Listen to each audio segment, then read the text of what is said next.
Good evening, everybody, and welcome to a RugbyWA webinar. My name is Dane Lazarus. And I'm Sandy Madam. Yeah, we're from the RugbyWA Development team. So yeah, just going to have a bit of a chat tonight, just about a topic of session planning, and this is specifically for under 6 to under 12 coaches.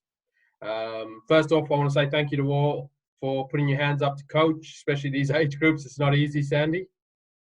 Oh, it's not. No, my hat off to you under 6 coaches. I reckon you've got the hardest job in the club. Yeah, definitely. So tonight, yeah, we'll go through a bit of a presentation that we put together. And I know next week we're going to have a Q&A. So Sandy and I will be there as well. And yeah, if there are any questions that pop up through this presentation, please, yeah, definitely share it with us next week, and we'll see what we can do. Because if you have that question, I'm sure there's going to be many others that are going to have the questions and others that'll have the answers. So we'll all work together on this. What I'll do now is just bring up our screen, our PowerPoint presentation. Okay. And there we are. So yes, we have our RugbyWA webinar for the juniors under 6 to under 12s. And some of the outcomes tonight that we're looking to get from this specific topic of session planning is understanding what session planning is, how to session plan for your players. That's very, very important. Where to find some resources to assist you, and then, you know, making sure that we all have fun, but more importantly, that the players themselves have a lot of fun and let them play. So we'll just get into it, Sandy, and I think as we go along, we'll probably discover a few different topics that we'll lead into. So what we've done tonight is Sandy and myself, we sort of built a session plan, and we picked the under 7s, was it? Yeah, it was under 7s. Yeah, cool. So it's under 7s, and we've used the resources that we're going to share with you to build our session plan. The resources are really good through the Get Into Rugby, and it's something that we can use countless times, depending on what age group you are. You can adapt it and make it suit your age group, your players. I guess that first question there, Sandy, is what session planning is, or what is session planning? It's obviously something we can discuss further next week, but what's your idea of session planning? Look, to start with, coaches, and if it's your first time, don't be intimidated by the session plan.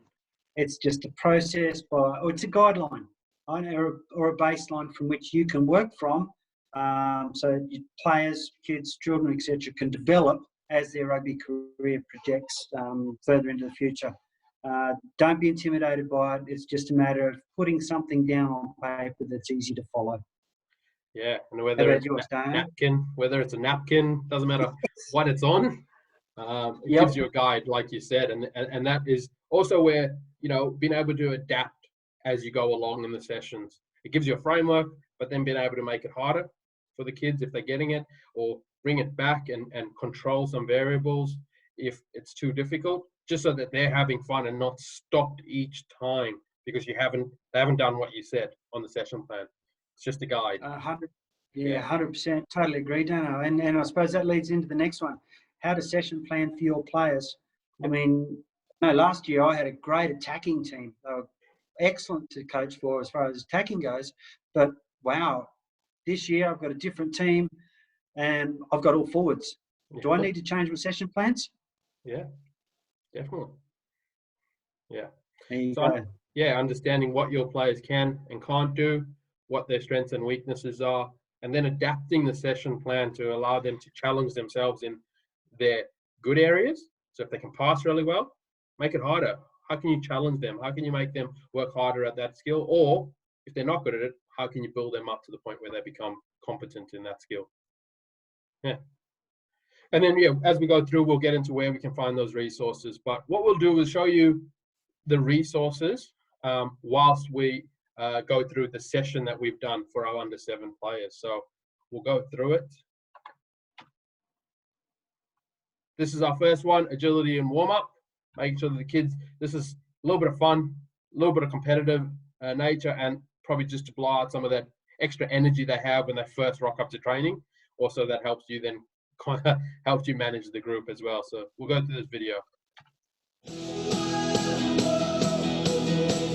Test the manoeuvrability of your students with this good little warm-up drill. Organise students into groups of 3 or 4 and line them up behind the starting markers. Go! On go, the first student in each line runs as fast as possible through the agility course in a zigzag pattern to the end of the grid and back. When they return, they tag the next person in their team who begins to run the course. Change it up by making the students run backwards to the starting line or doing a burpee when they get to the far end.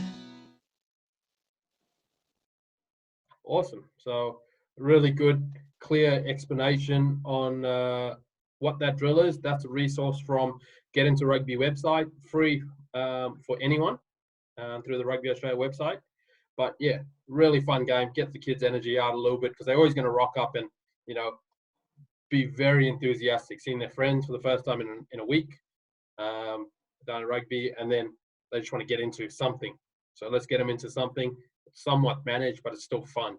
Let's just get them going. And the specific focus for our session tonight is around the agility and evasion of specifically our attackers. We want to score tries, we want to evade the defenders, and yeah, be able to teach that skill. So this is one of the warm-ups that relate to our objective for this session. How easy. And Dano, about 10 minutes, you think, for each one of these as a guide to build your session? Yeah, Depends. again, varied.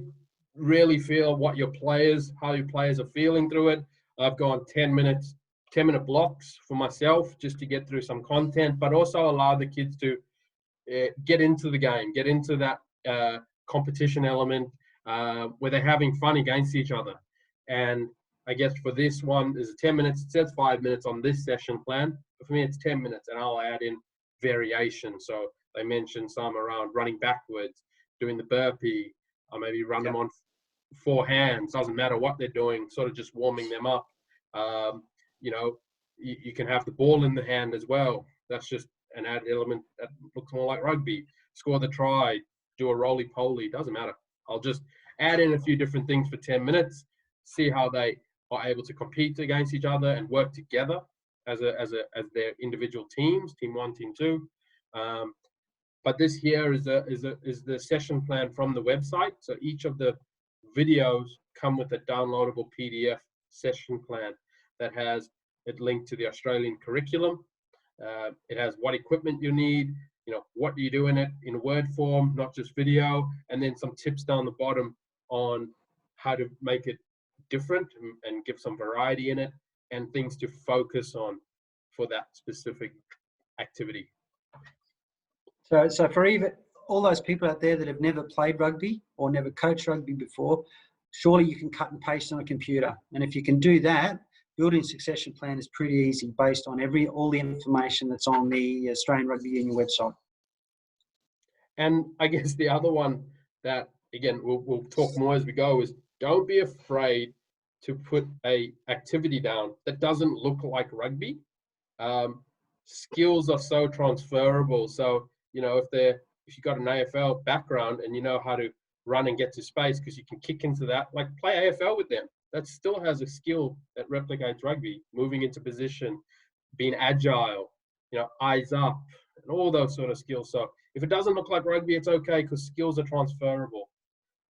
Absolutely. We'll go into the second one. Tricky try line. So this one here is now looking like, okay, a little bit more like rugby, but again, we're still focusing on evasion and agility. So for this drill, it's specifically trying to have the attacker score a try on either the try lines, but we'll go to the video and that'll give a bit of an explanation as well.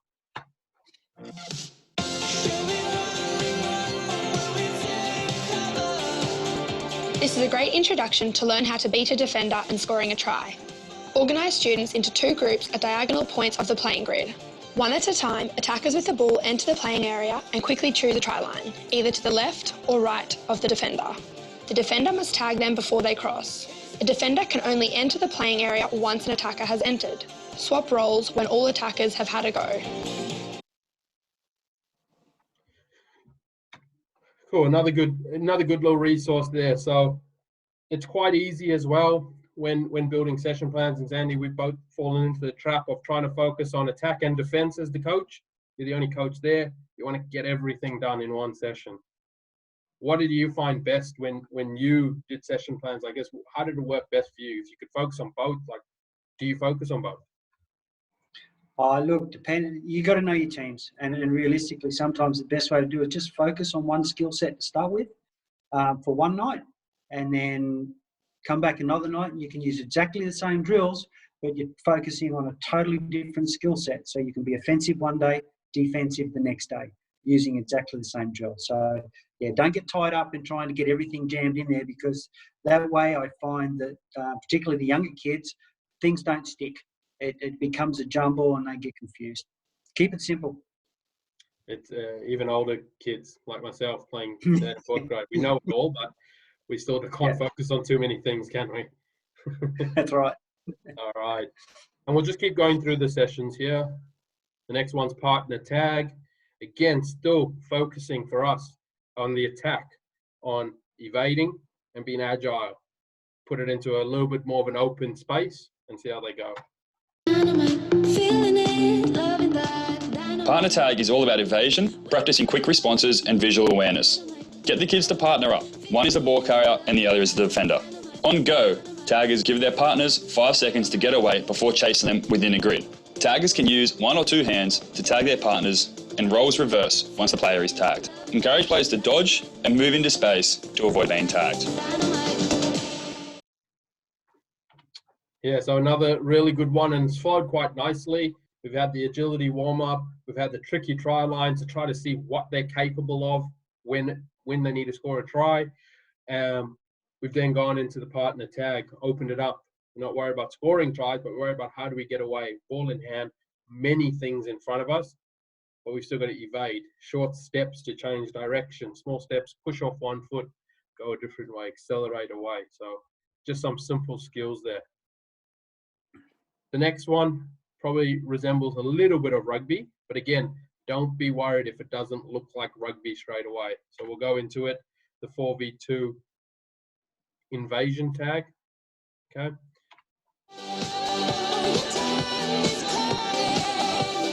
This is a great game that helps with catching and passing skills and teaches players to use space.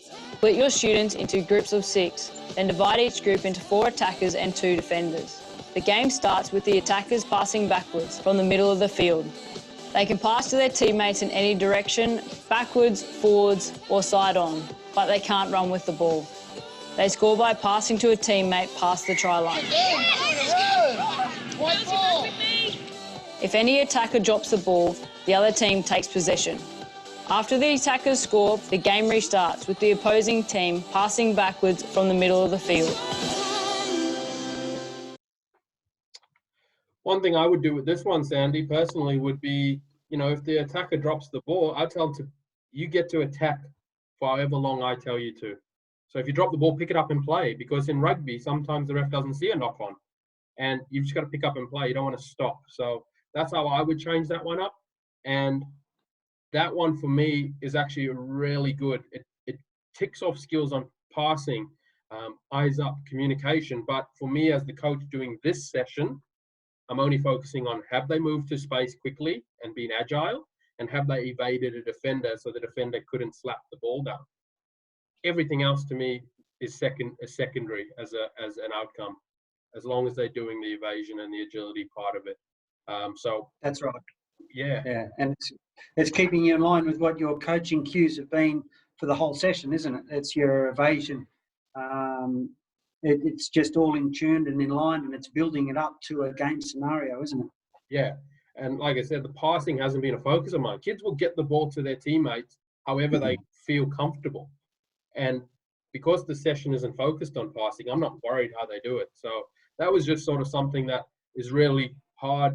And I know as a new coach, when I first started, I wanted it to look like the pros. I wanted them to throw a spin pass. But that's so far from being real. If we can focus on the small things, evade, move to space, the pass becomes easier. It doesn't matter how that pass gets there then. So it's part of how I've tried to evolve this session using the resources. And the final one, so now we're coming up to close to 50 minutes worth of a session, give or take, depending on how long you run the drills for. We've come up to the 5v5 touch sevens. try to replicate somewhat of an under 7 game, which is tag, and we've got limited number of tags here.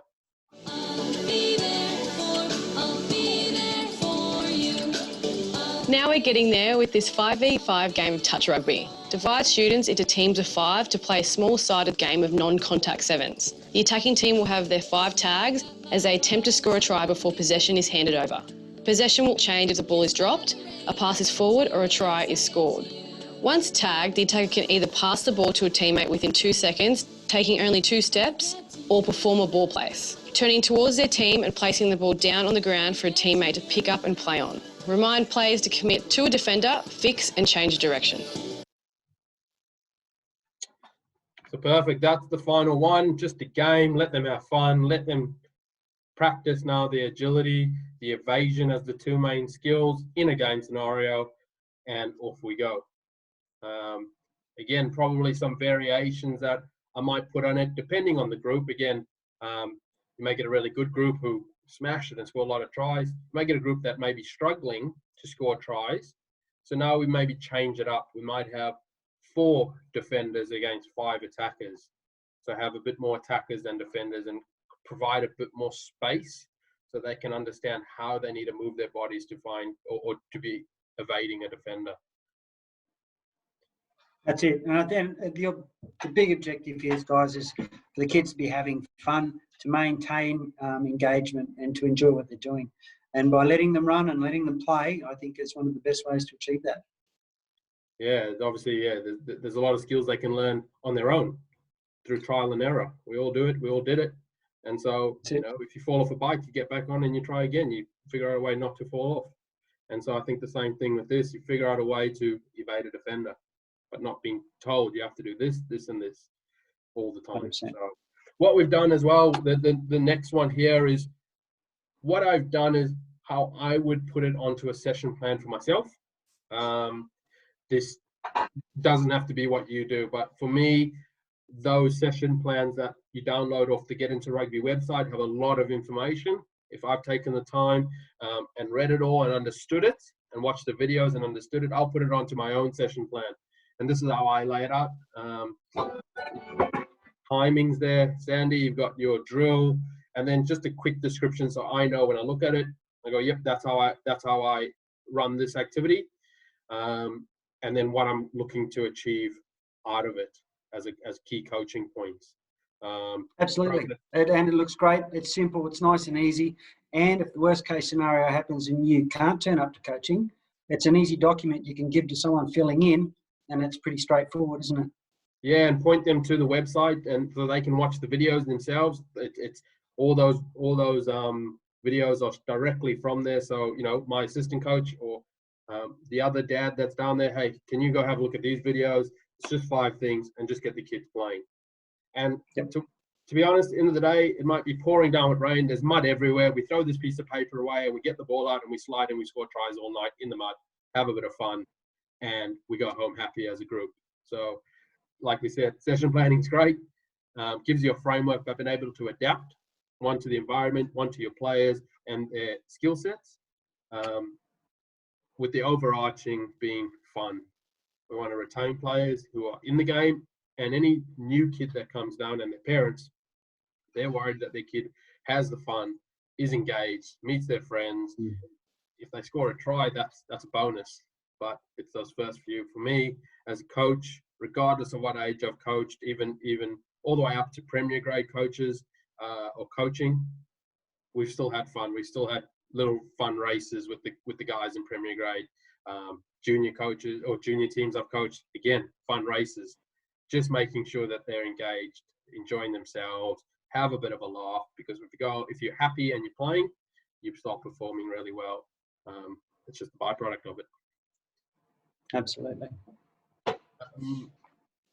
This here is a screenshot of the resources. So on the Get Into Rugby website through Rugby Australia, when you click on it, it'll come up with a landing page that says Get Into Rugby, and it has like another little line which has school resources, club resources, what is Get Into Rugby. I've just clicked on the club resources here, and it comes up with these 4 tiles. learn, play, compete, perform, and they are different age levels. So learn is for your real new players, young players around the 6, 7, 8-year-olds, 9-year-olds. Your play starting to go up into like 10s, 11s, 13s, and then your compete starts to go into like your state level, Colts level. Perform is your rep level at state level and all that. So there's different videos, different content. They're updating it consistently. Rugby Australia, that is, updating it consistently with more videos, more resources for you to access, and it's all free. So please have a look at it.